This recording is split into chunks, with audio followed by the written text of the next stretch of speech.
Welcome to Divine Alignment, the weekend recap. As we are going through this weekend, I just want to help us hold on to everything that God has placed in us throughout this week. It has been a week of awakening, a week of exposure, a week of realignment, a week where God gently but very firmly, He stopped the drift in our hearts. And now, as we are entering Saturday and Sunday, the Lord gives us two Psalms that don't just support the message, they seal the message. Psalm 132, it shows us the blessing of a heart aligned with God's presence. Psalm 133, it shows us the blessing of a community aligned with God's heart. And so today we're going to take a few moments to just close this week with a holy reminder. Alignment isn't just personal, it becomes relational. So, what God straightens in you, He strengthens in us.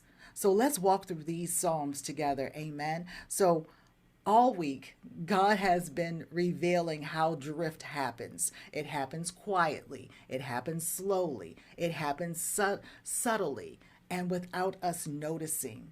And we learned that drift does not announce itself. It slides into our decisions, in our habits, and the rhythms until the pressure of life, it makes it feel like the new normal. But God in His mercy, He stepped into our week and He said, "No more. Return to me. Let me straighten what has shifted." And oh, how He has done that. He showed us the drift. He revealed the blind spots. He revived those neglected places. He realigned our hearts. And now these Psalms, they help us hold on to the alignment as we are resting. And so Psalm 132, it's the song of remembrance. It's a look back at David's dedication to building a place for God's presence. He says in verses 4 and 5, "I will not give sleep to my eyes until I find a place for the Lord." David refused to drift. He fought for alignment. He made God's presence his priority, his anchor. And in response, God said, the Lord swore an oath to David in verse 11.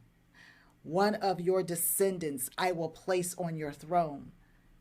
This psalm, it just shows us something we must carry even into this weekend and into our lives. That when God stops the drift in our lives, He is not just straightening the present, the current. He is securing, the current, Jesus. He is securing the future. And this psalm, praise God for those of you who caught that. The psalm, it reaches this beautiful climax in verse 14. "This is my resting place forever. Here I will dwell." Alignment creates a resting place, not just for you, but for God in your life. And so this entire week has prepared your heart to become a place where God can dwell comfortably, where His presence can rest without resistance. Now, Sunday, Psalm 133. It's short, but this is so powerful. The psalmist says in verse 1, "How good and pleasant it is when God's people live together in unity." So unity is not just agreement. Unity is alignment. It's hearts aligned. It's purposes aligned. It's values aligned. It's convictions aligned. It's love aligned. It's submission to God aligned. And so the psalmist, he paints these two images. He says, unity releases anointing. So when our hearts are aligned with God, His oil, it flows more freely. And then he also says that unity brings refreshing. It brings a new season, a new strength, a renewed atmosphere. And then comes the promise in verse 3. "For there the Lord bestows His blessing, even life forevermore." So where there is alignment, there is blessing.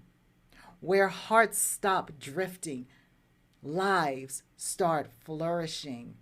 Where unity is preserved, God's commands, He commands blessings, not random blessings, not accidental blessings, not occasional blessings, commanded blessings.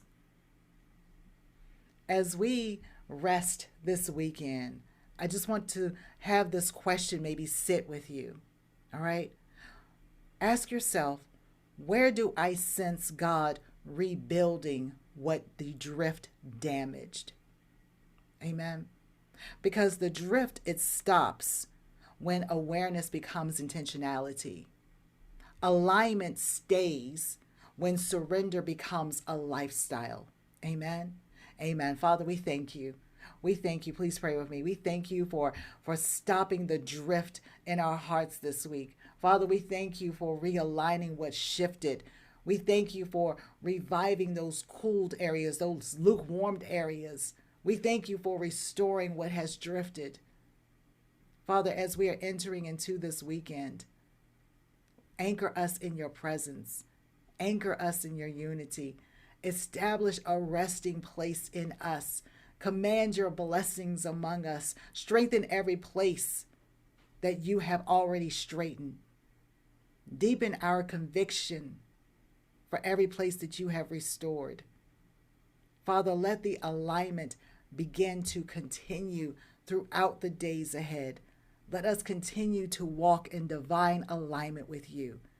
In the mighty name of Jesus, we say amen, amen, and amen. Listen, we didn't just learn this week. We shifted this week. I don't know about you, but I shifted this week. God didn't just expose the drift in my life. He stopped it, and I know he can stop it for you as well. He has realigned me, and I know he has realigned you. He has restored the vision. He has revived desire. He has recalibrated our hearts. So let's walk into this weekend with confidence and knowing that we are aligned, that we are steady, we are planted, we are ready for what God is going to build next. Amen. Amen. I look forward to seeing you all on Monday at 5:30 a.m. If you have not received or have ordered your copy of Yes, Lord, please go ahead and do so that you can be prepared for 2026. God bless you and enjoy the rest of your weekend.